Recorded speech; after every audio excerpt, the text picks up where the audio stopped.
good afternoon, good evening, whoever you are and wherever you are joining us from today. I am John Wright, host of the Grief as a Language podcast, and we welcome you to join us here today. Thank you so much for taking the time to look and to listen.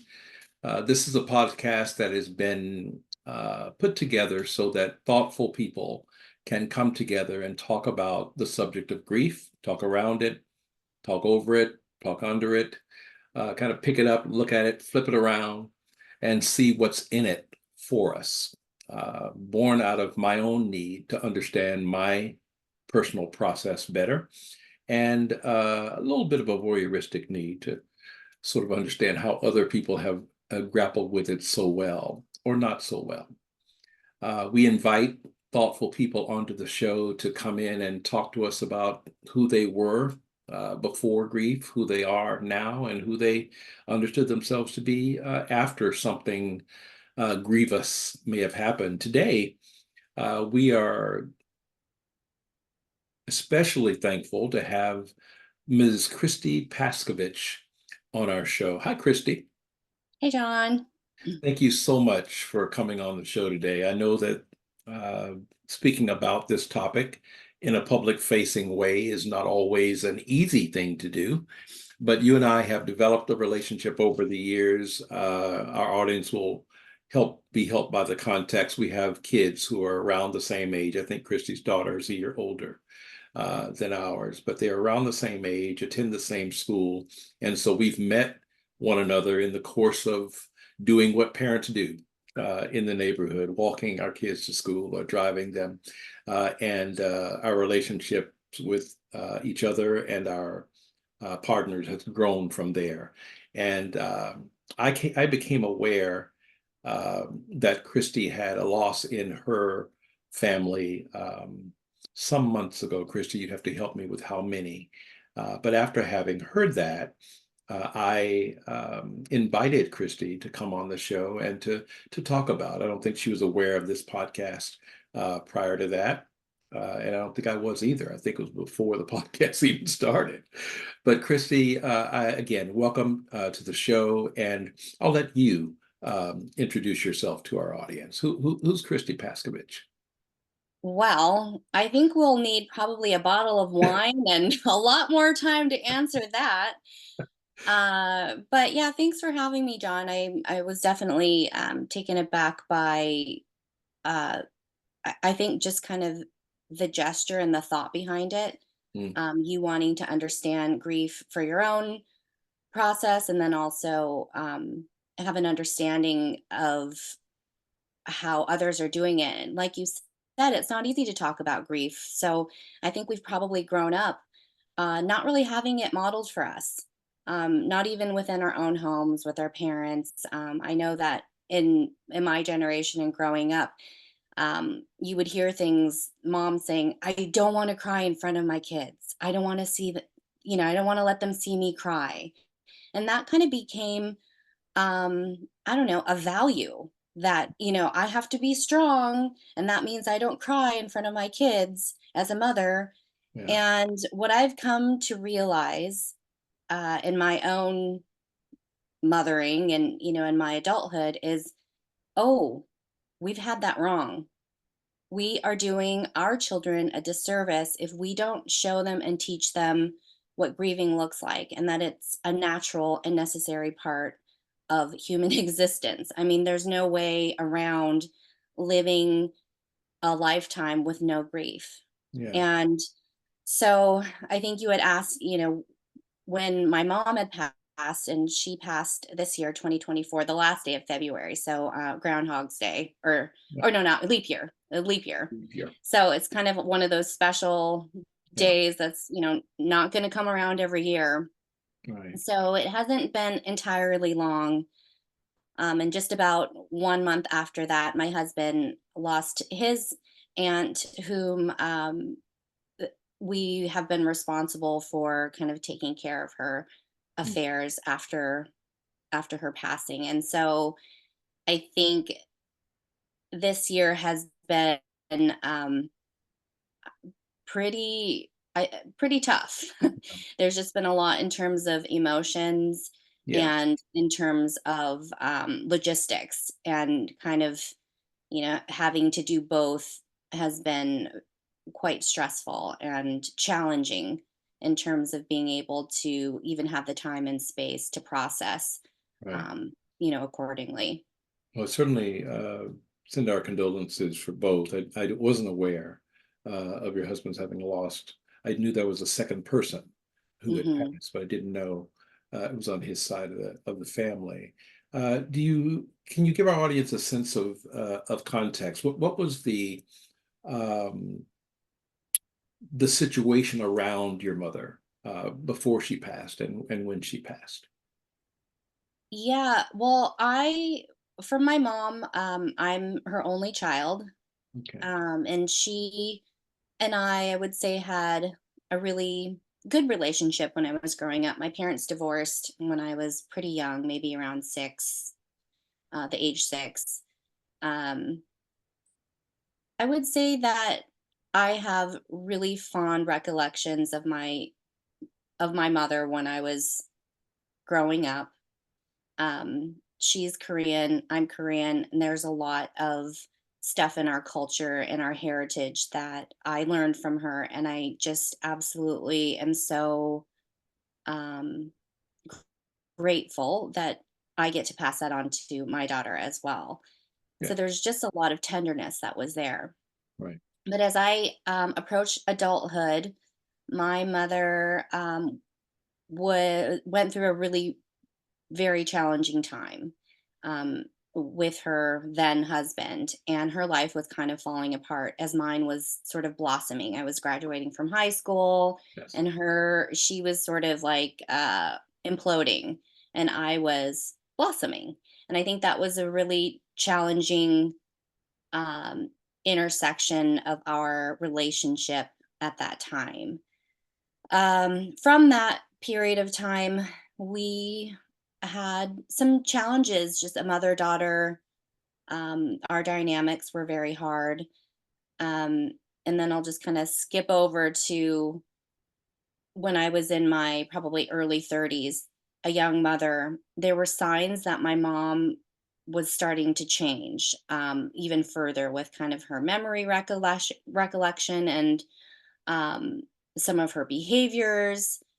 And so by the time I was kind of in my mid 30s, I was helping to look for memory care facilities for her Mm, because she was not able to be independent, and we needed help to support her and give her the of course. care, the 24-hour care that she needed. So by the time she passed, she was in a memory care facility for almost 6 years, Mm. and within the first year or two that she was in there, she had already forgotten who I was. Within And within the first every year. Within the first year or two. Yeah, and then also she was there during the pandemic, and I see. and just the curve of her losing just sort of every part of her identity was pretty drastic. Mm. But we still continued to see her and visit her, and there were times when um she would be very hateful, and there were times when she would be sweet, and her language kind of went pretty quickly as well, so she would revert to speaking Korean primarily, but Korean gibberish. Mm. And so every time I would see her, there was a sense of loss, Yeah. and with that loss, every time there was a grieving period. And so while the death of my mother marked a really significant event of just loss, there was also a sense of closure, Yeah. because witnessing somebody going through a process of completely losing their identity over time and witnessing that, Right. it was brutal, Yeah. to just sum it up in one word. Right. The and that's thank you for sharing that, Christy. And I'm hearing you say that there was a kind of I'm giving this word, but you tell me, you experienced some of what the psychologists call anticipatory grief, so that you were every step of the way, there's a grieving that happens. So with every visit, something else is lost. Hmm. She has changed again and lost something that was meaningful. And is that what I'm hearing you say? Absolutely. Okay. Yeah. Yeah. So it's so that wasn't just when she passed, there was the grieving of a mother who is gone, but while she was alive, there was the grieving of a mother who was changing Yes. in ways that you could not, of course, control. Right. Yeah. Okay. That is I don't know. I'm not sure that all of us even expand our view of grief to include all of those losses that happen over time. But I like the image of it. I like the imagery of it, and love the way you have shared it. What can you talk to us a little bit about what it felt like, what it feels like to go through that kind of what I'm calling anticipatory, where you are losing something so regularly and the relationship is changing so drastically? What does that feel like? What do you do to Hmm. cope?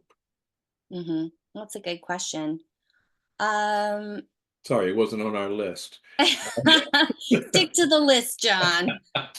No, I really appreciate that question. I think it was hard for me because, as I mentioned, this was all happening and I had a young child, and I very much intended and still do to be uh, a positive role model for my child. While I recognize that grieving is normal and it's natural and necessary, there were also times that it was like, okay, now I've got to sort of wrap that up and move on to the next. And that's also because I think part of my own coping mechanisms from when I was a teenager, going through some other difficult, challenging stuff, not by my own accord, just to, be clear about that. Sure. Um, it, I, my coping mechanism was, I think, being optimistic and positive. And that's just how I got through a lot of things. Some teenagers turn to drugs and alcohol and Right. misbehaving. I turned to being positive and, optimistic. And Yeah. that worked for a while, but as we get older, you sort of, I think, get a little bit more jaded. And so when it came to how did I handle it with my mom, Yeah. I think one of the challenging pieces is there's this feeling of being isolated. Hmm. And no matter how supportive your own um, immediate family is, and mine is, my husband and my daughter, I mean, just super supportive through it, there's this sense of kind of the world passing you by. And there are moments when you just feel this heaviness and this hopelessness. And especially with my mom's case, because I knew there was no hope, there was no outcome of it could get better. Yeah. Things could change. It was this having to come to terms, and it took a long time to get there with an acceptance of this is what it is. There is no hope for any sort of improvement or positive change. You have to accept what is. And it took me a long time to get there. And so I think the more that I was able to kind of work on being able to articulate some of my feelings, so naming the feelings, Right. feeling what I needed to feel. I did talk to a therapist for some period of time, but honestly, I think that I sort of like was my own therapist in speaking with him somehow. Um, but it was just somebody to listen Yeah. to what I needed to relay or convey, Yeah. and that was really helpful for me. Right. Very good. Thank you so much for sharing that. Do you have particular memories of your mom? It sounded like the earliest stages of your relationship were um, enjoyable. Do you have a particular funny memory of your mom? A funny memory. Anything that makes you smile or laugh? And Oh, yeah, I guess one, my mom really liked the Bad Boys movies the for series. Yeah. some reason. Yeah. Yeah. But she really liked a lot of different movies. But one of the first times that my now husband was kind of getting to know my mom. I mean, we joke about it still that it was a Bad Boys marathon. I mean, she had it just kind of going on in the background and she'd catch little snippets of it, but um it was just it was just kind of an endearing, just funny moment. Yeah.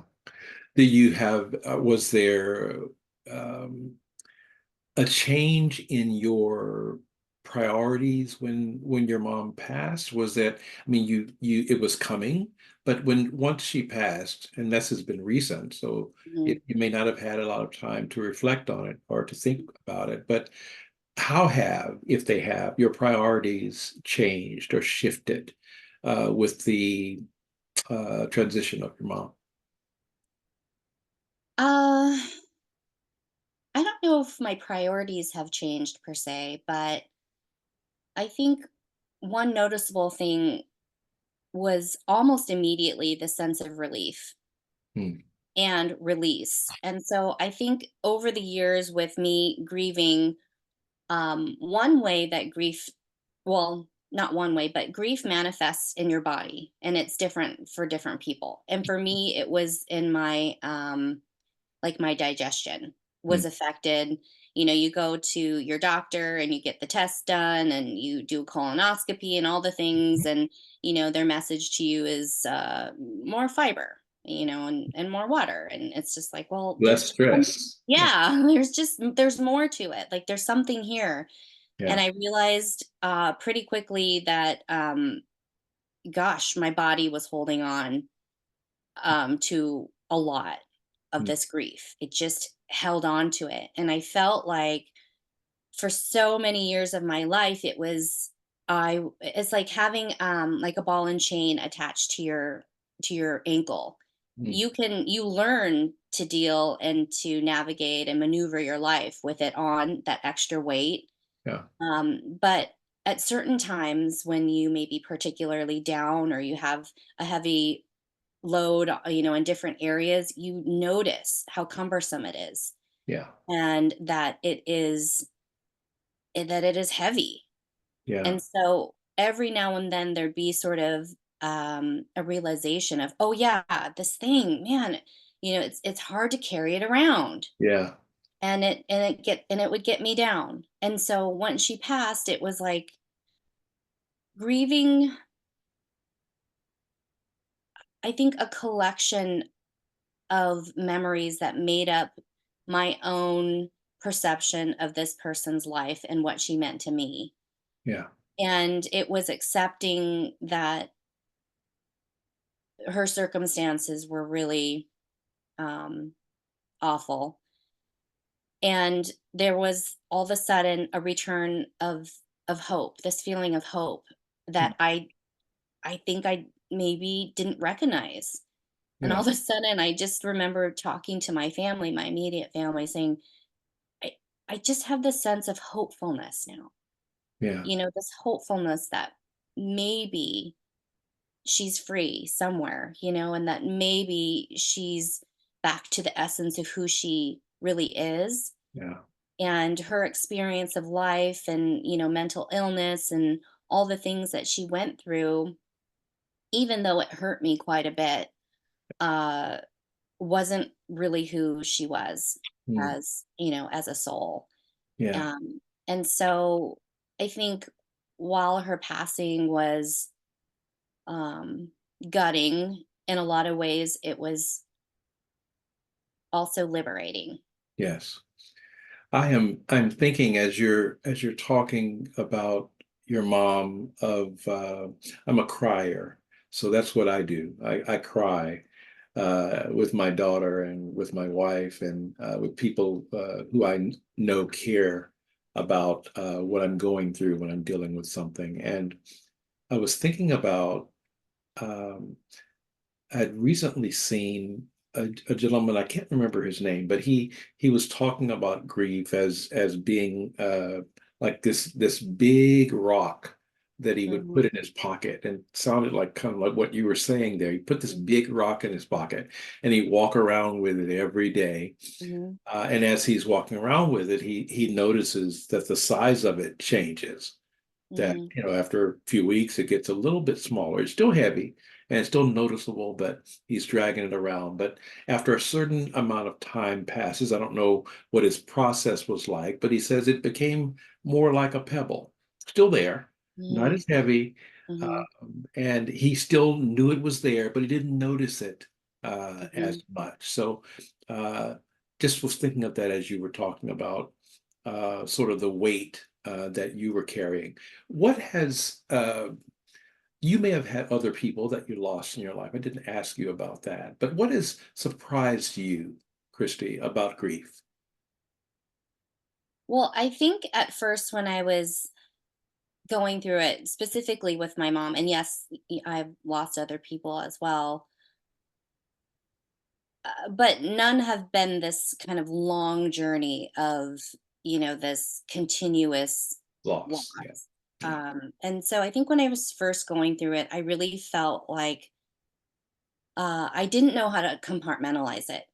I was feeling grief and I needed to just get through it and give myself time to get through it. And I didn't know how to be any other way except grieving. Yeah.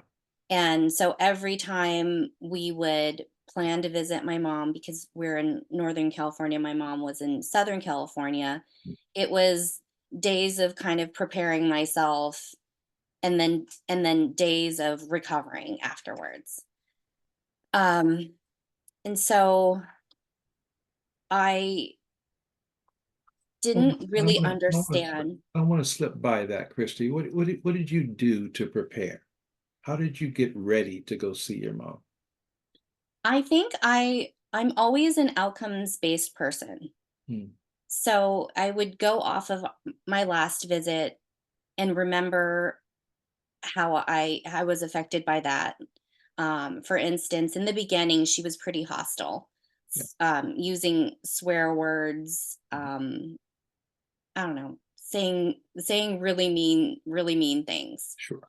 and not because she meant to. I knew it wasn't personal. I knew it wasn't her, but still, if you see somebody that looks like somebody that you knew, and they're Yeah. saying these awful things to you, you can't not feel from that. Right. So it was just a lot of, okay, what kind of outcome am I after? I want to make sure that I come back feeling like I've said all the things, for instance. Right. So every time I go in, would tell myself, this might be the last time you see her. Hmm. And so, therefore, what are the things that you want to make sure that you convey to her? How do you want to feel from it? And that changed over time. So, in the beginning, it was really challenging because our relationship leading up to that time wasn't in the best place. Sure. And I had a lot of boundaries um, with my mom. And so it was hard for me to release the boundaries and to just kind of be with her and share that space Yeah. until I felt safe enough to do so. Right. And over time, it was just kind of a natural thing that happened because you start to realize, oh, that person's gone. Hmm. That person that did all the hurts and said all the things, and that person is gone. And so it was a process. I mean, it really truly was. And so every time it was kind of like, what did I learn from the last time? What do I want to get out of this one? And then also to make sure that I said what I needed to, Did because you? Did you do that? I did. Yeah, I did. I wanted Didn't to make even. sure that she knew, because we didn't have a great relationship all through my 20s, basically, and into my 30s. This is when things started shifting in terms of her mental illness, and then also her memory decline and whatnot. And so I wanted her to know that I forgave her. That was really important for me to tell her. I wanted her to know that even though our relationship didn't go the way that either of us wanted to, I'm sure of that. Yeah. that I still was grateful for her and everything that she taught me. And even though there were a lot of hardships that came from it, those hardships really taught me a lot, and I gained a lot from those. And you never would sign up for anything like that, but you don't also want any lessons to go to the wayside if there's some growth, or Right. some learnings that you can, capture from really hard circumstances. So I Mm. think I told her all the things, every time. And as my boundaries softened over time, I was able to express more. I was able to then feel comfortable, with touching her and giving her hugs, and at first it was not easy to do so. Right. I'm hearing a couple of things here, and I want to just ask the question as carefully as I can. The the question, when you are in the mode of you prepare to go and you go see your mom and you are saying the things you want to say, there's a sense in which, Christy, I'm hearing you say that you're not in the room with the same person who hurt you. You're in the room with a different person now, and you're telling this person that is not the person who hurt you that you forgive her. Hmm. What is that like? You know that you probably knew that she was not able to hear that, but you needed to say that. Is that what? Yeah, because I had hoped that if she wasn't the same person. Because she didn't present at Yeah. all. I mean, I think if anyone has been to a memory care facility, it is awful. And I don't think anyone could dare picture themselves in that scenario. I mean, nobody would want to picture themselves that way. And then, of course, not your parent or your loved one. And so, that if you are visiting your parent and they have brown stuff on their hands and you question if it's a brownie or if it's feces, Right. it is a very uh, awful, deplorable Yeah. condition that that person is in. Absolutely. So she is not there. I knew she is not completely there, but her soul is still there. Yeah. There's her being that is still in existence somewhere. Yeah. And it's even if it didn't register at all, at least I knew that I said and I did everything I can, because somehow along the way I became very acutely aware that the worst combination of emotion is grief and guilt. And Mm. I didn't want to get myself into that situation. I did not want to have to grieve and also feel guilty for the things that I wish I would have done or said. And so Right. I wanted to make sure every opportunity I had that I could feel okay about how things, would end. Yeah. Oh, that it just sounds like a monumental moment. Each one of those visits of going back and trying to say over and over again something that was meaningful, something that you needed to say, Mhm. whether she could hear it or not, or whether she was there in that same way or not. What did you learn? What have you learned from your own grief process, Christy? Yeah, I think, and maybe I didn't get a chance to answer your question about, what has surprised me most, but I Yeah. think what I've learned and what surprised me most is maybe the same, is that I have found an ability to hold both grief and joy at the same Mm. time. Whereas before I thought it was a one or the other scenario. But when you can, maybe not master, but when you can find times when you can hold space for both grief and joy, that's when I feel like you realize this is a circumstance of life that is necessary, Mm. and you don't want to bury your head in the sand, but at the same time you have an opportunity to also live and experience the beautiful moments Yeah. that life presents. That life cannot just be about, loss and grief, because there's so much more to it than that. So you want to give each their own, respective dues.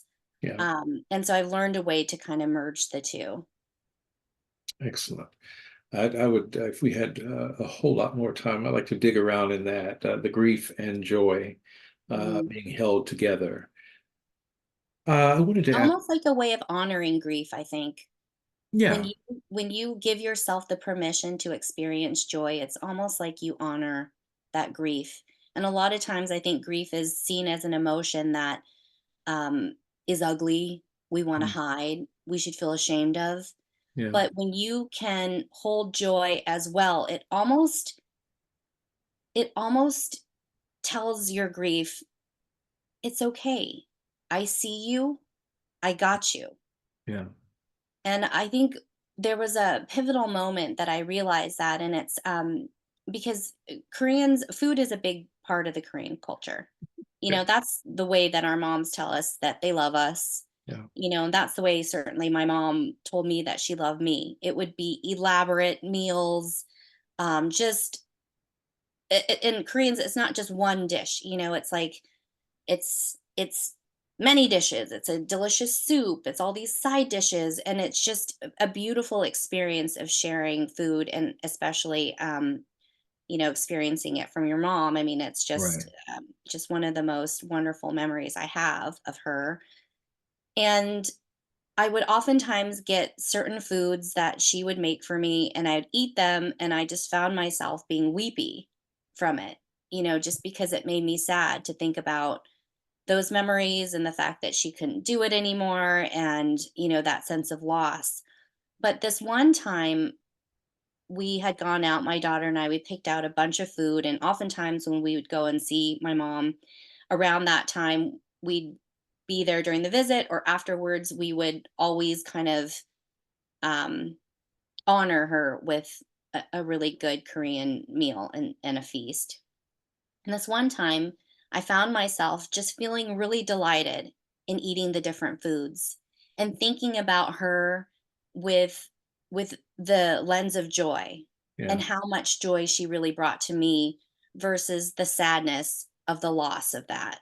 And right, so just that simple tweak in how I perceived the situation, it felt so much better in my body, mm, eating the foods, eating them with joy versus eating them with loss and grief. I mean, it does something, I think, probably, like biologically, molecularly, yeah, that really makes a big difference. absolutely.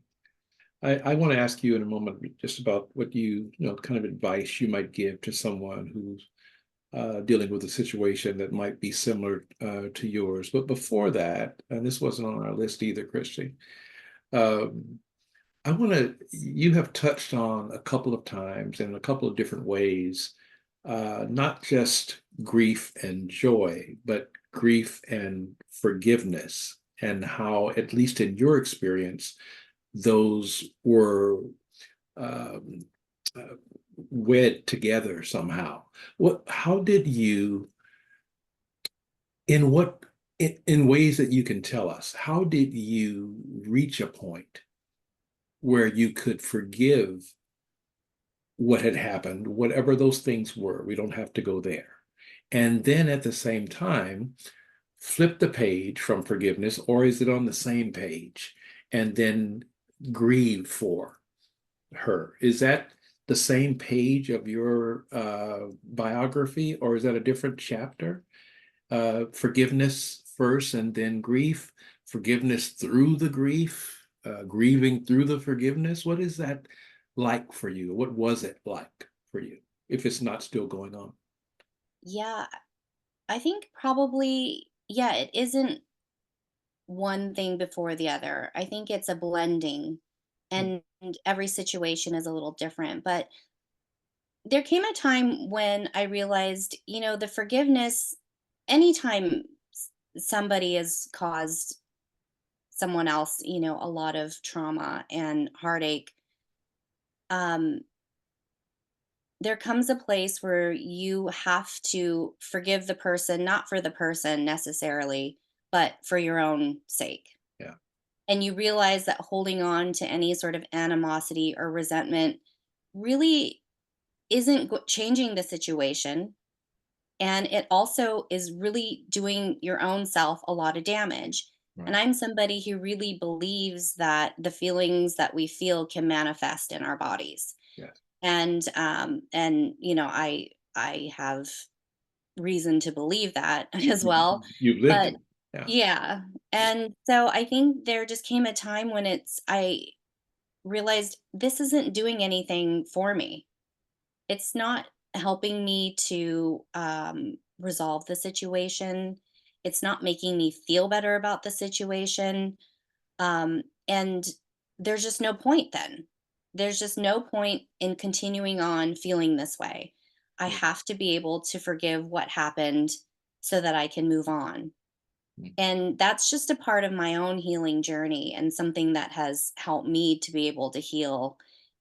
Because if you're hanging on to resentment and anger and heartache, that can last a lifetime. Mm. And therefore, you miss out. If you're carrying all those things, you miss out on opportunities to find joy and opportunities to be able to create different trajectories for yourself. If you're always stuck in that one narrative, Mhm. um, everything that you view your life in is through that lens, Yeah. and you miss out on the different facets.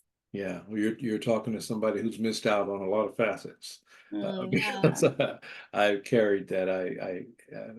I have not talked about it a lot publicly in years, but yeah, there were parts of my relationship with my mom that I was unable to forgive for a long, long, long time, and she's been gone for some years now. But parts of it that manifested in precisely the way you're saying, weighed me down, Hmm. made me not as good a father as I could have been, or partner as I could have been. And so I see what you're saying there, and I have lived that myself as well. And I'm certain that there are folks listening to us now who have also.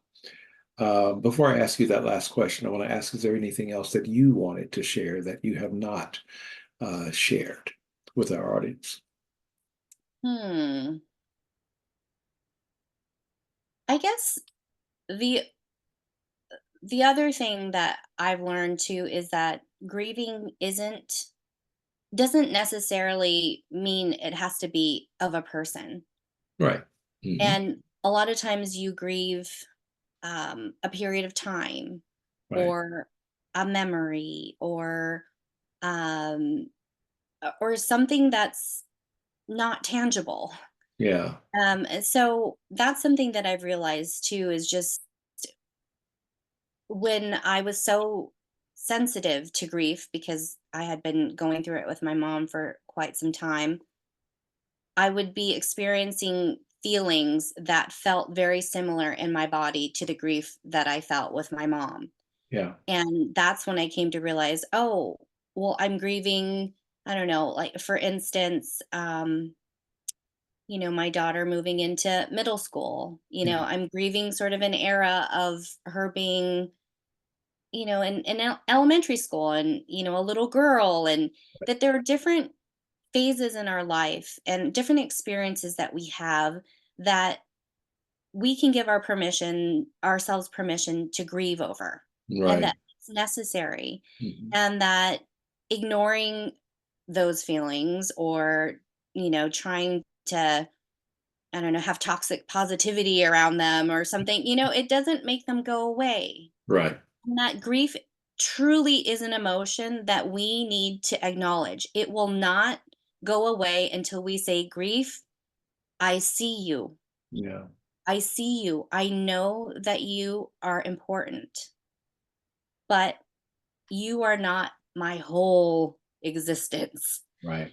And so it's sort of for me, giving grief its own identity in its own space and time and its own acknowledgement that's helped me uh, with healing. Now, that may be the answer to the next question, but you tell me, is there anything that you would say? Is there any advice that you would give to someone who might be dealing with any of these pieces that have so much depth to them, all of them, dealing with a difficult parent, dealing with trying to forgive someone who has harmed them, dealing with grieving over someone who has harmed them? Any advice that you would give to someone who might be listening to us now? Yeah, I think I would just remind people that grief isn't linear. Hmm. And that's one thing. There's just no process that fits all. And to just deal with it. You have to deal with it, because if you brush it away or push it to the side, it will rise to the surface one way or another. Yeah. And that it's really, even though it could be really painful, Hmm. it's a very necessary process if someone is committed to their own healing journey. Yeah. And just find somebody. And it is very isolating, and you will feel like the world is sort of passing you by at moments. But if you find somebody who's willing to just listen, Yeah. let them be there for you. Right. Absolutely. I'm thinking of when you were talking a moment ago about how grief is not always associated with the loss of a person, Mhm, can be associated with the loss of anything and mhm, everything. I'm thinking of is it Langston Hughes? Yeah, Langston Hughes is What Happens to a Dream Deferred. Thinking about Renaissance poetry as we're sitting here, but sometimes dreams die, and mhm. that can be grief as well. I'm Absolutely. thinking about our kids and the ways in which we are relating to them now, and they're so much bigger than they used to be. I say to her sometimes when I look at Maddie, how'd you get so big? When did this happen? Didn't they just pass you over the top of the thing to me just yesterday?